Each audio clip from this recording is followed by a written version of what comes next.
जय श्री राम। नमस्कार, स्वागत। प्रिय दर्शकों, कैसा रहने वाला है कर्क राशि वाले जातकों के लिए मई का महीना, इसका हम अध्ययन करेंगे। ज्योतिष शास्त्र में ये जो महीना है मई का, ज्योतिषीय दृष्टिकोण से बड़ा महत्वपूर्ण है। मई महीने में बड़े बड़े ग्रहों के राशि परिवर्तन होने हैं।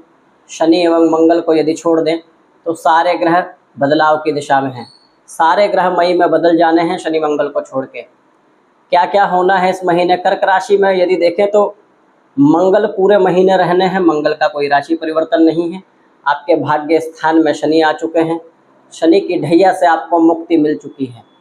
तो शनि और मंगल जैसे थे वैसे ही इस पूरे महीने रहेंगे। मई में राशि परिवर्तन होना है। सबसे पहले 7 मई को बुध का राशि परिवर्तन होना है। बुध अपनी नीच की राशि से निकलकर आपके कर्म भाव में चले जाएंगे, मंगल की राशि मेष राशि में। एवं उसके बाद देवगुरु बृहस्पति का राशि परिवर्तन होना है 14 मई को। 15 मई को सूर्य अपनी उच्च की राशि से निकलकर वृषभ राशि में चले जाएंगे, जो आपकी कुंडली से लाभ क्षेत्र होता है। उसके बाद राहु केतु का परिवर्तन हो जाना है। 18 मई को राहु और केतु दोनों का बदलाव हो जाना है। दोनों ने राशि परिवर्तन कर लेना है 18 मई को। फिर इसके बाद दोबारा बुध का राशि परिवर्तन होगा, मेष से निकलकर वृषभ में चले जाएंगे। एवं उसके बाद अंत में, इस माह के अंत में शुक्र का भी राशि परिवर्तन होना है अंतिम तिथि में। क्या होने वाला है फल? देखिए, कर्क राशि वालों के लिए ये माह बहुत विशेष है, बदलाव का है। कर्क राशि वाले जातकों के ऊपर से शनि की ढैया समाप्त हुई है। अपने जीवन में नई योजना, नए मुकाम को हासिल करने के लिए कर्क राशि वाले जातक तैयार हैं। शनि की पीड़ा से मुक्ति मिल चुकी है एवं नई दिशा और दशा निर्धारित कर सकते हैं। लेकिन इस महीने क्या होना है सूक्ष्मता से यदि जाने तो सबसे पहले आपकी राशि में मंगल विराजमान है।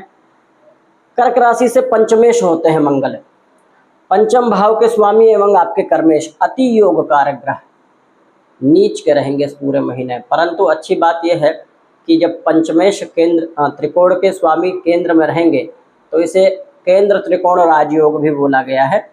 लेकिन ध्यान कहाँ रखना है? भावनाओं को नियंत्रित रखना है इस महीने। स्वास्थ्य का भी ध्यान रखना है। रक्त से संबंधित विकार हो सकते हैं, ध्यान रखना है। ज्वर की समस्या, बुखार इत्यादि की समस्या।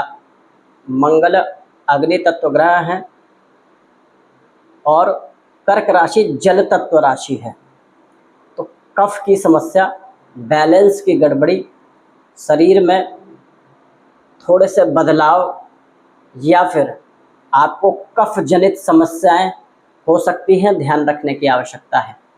लेकिन पंचमेश जब आपकी राशि में रहेंगे तो व्यक्ति की बुद्धि बहुत सकारात्मक और तेज चलती है। अर्थात ऐसा व्यक्ति बुरी सिचुएशन में भी अच्छे निर्णय लेने के लिए सामर्थ्यवान रहता है।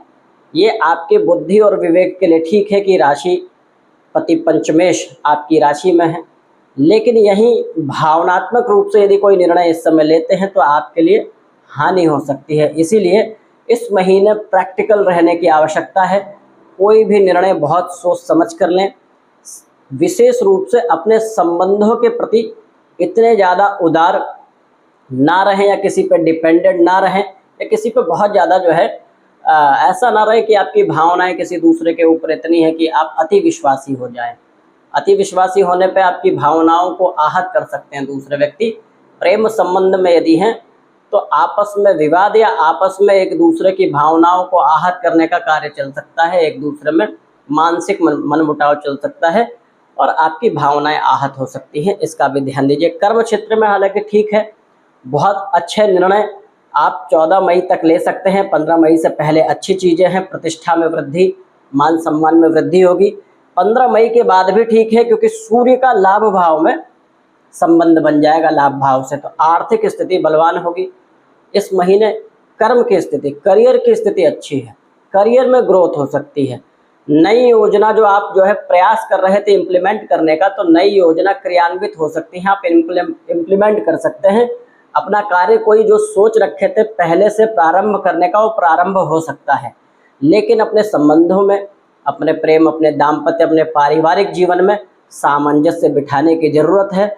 बहुत ज़्यादा किसी के ऊपर डिपेंड होने की आवश्यकता नहीं है, या फिर बताए कि दूसरों के प्रति ऐसा ना करें कि दूसरा आपका ये कार्य कर ही देगा। कोई कार्य है या फिर कोई भावनाएं आपकी बहुत ज़्यादा केयर है, आपकी सुरक्षा, प्रेम, ऐसी उम्मीद यदि दूसरों से करते हैं तो आपको आहत होना पड़ सकता है, इसलिए थोड़ा प्रैक्टिकल रहें। इस महीने देवगुरु बृहस्पति का राशि परिवर्तन हो रहा है। आपके भाग्येश हैं, भाग्येश का संबंध द्वादश भाव से हो जाएगा। धार्मिक यात्राएं इस महीने हो सकती हैं, अच्छी यात्राओं से आपको लाभ मिलेगा। धार्मिक यात्राएं, कामकाजी यात्राएं भी होंगी जिससे आप लाभ कमा सकते हैं। यात्राओं का योग बन सकता है। यदि यात्रा करते हैं तो आपके लिए ठीक ठाक सुखदायी यात्राएं हो सकती हैं। विद्यार्थियों के लिए महीना थोड़ा सा चुनौतीपूर्ण रह सकता है। आपकी एकाग्रता क्षमता भंग हो सकती है। आप प्रयास करेंगे एकाग्र होने का, लेकिन फिर भी थोड़ी सी समस्या आएगी। इसके लिए क्या करें? कंसंट्रेशन पावर बढ़ाने के लिए महादेव की उपासना, भगवान शंकर के शिवलिंग पर जल देना, भगवान शंकर को सफ़ेद पुष्प चढ़ाना, ये तो करते रहें। इस महीने हनुमान जी की जितनी आप पूजा करेंगे उतना आपके लिए ठीक रहेगा। एक चीज़ और ध्यान दीजिए, मंगल नीच के हैं, आपके कर्मेश हैं। सूर्य सब बैलेंस कर रहे हैं आपके कर्म भाव में, कर्माधिपति नीच के हैं, परंतु हैं कहाँ? आपकी ही राशि में। नीच के भले ही आपसे जलने वालों की संख्या बढ़ सकती है, आपसे विरोध करने वालों की संख्या बढ़ सकती है, वृद्धि हो सकती है, तो इससे कहीं भी परेशान नहीं होना। विरोधी शक्तिशाली व्यक्ति के ही होते हैं, निर्बल का कोई विरोधी नहीं होता। प्रिय दर्शकों, इस महीने षड्यंत्र या फिर काम में राजनीति, कार्य क्षेत्र में राजनीति हो सकती है। व्यापारी हैं तो व्यापार की स्थिति में भी ऐसा हो सकता है कि थोड़ी सी असमंजस की स्थिति उत्पन्न हो।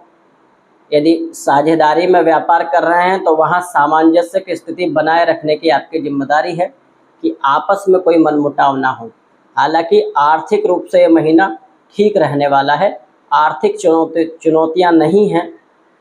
आप अपने अर्थ को कमाने में, अर्थ संचय करने में भी अपने आप को सबल महसूस करेंगे, परंतु संबंधों के प्रति ये माह थोड़ा सा ध्यान देने के लिए है। संबंध और आरोग्य सुख अर्थात स्वास्थ्य। हनुमान जी की शरण में रहें, हनुमान जी की पूजा करते रहें, प्रतिदिन हनुमान चालीसा का पाठ, हनुमान जी के मंदिर के दर्शन, हनुमान जी को लाल पुष्प चढ़ाना, अनार का फल इत्यादि चढ़ाना करें। मंगलवार के दिन वानरों को प्रसाद खिलाना, मंगलवार के दिन निरीहों की सेवा करना, गरीबों की सेवा करना, भोज्य पदार्थ देना, ये सब चीज़ करते रहें। आपके लिए महीना कल्याणकारी हो, प्रभु श्री राम से ऐसी कामना है। प्रिय दर्शकों, ये हमारा ज्योतिष आध्यात्मिक चैनल है। आप हमारे चैनल को सब्सक्राइब करें, वीडियो अच्छी लगती हो तो लाइक करें एवं शेयर करें।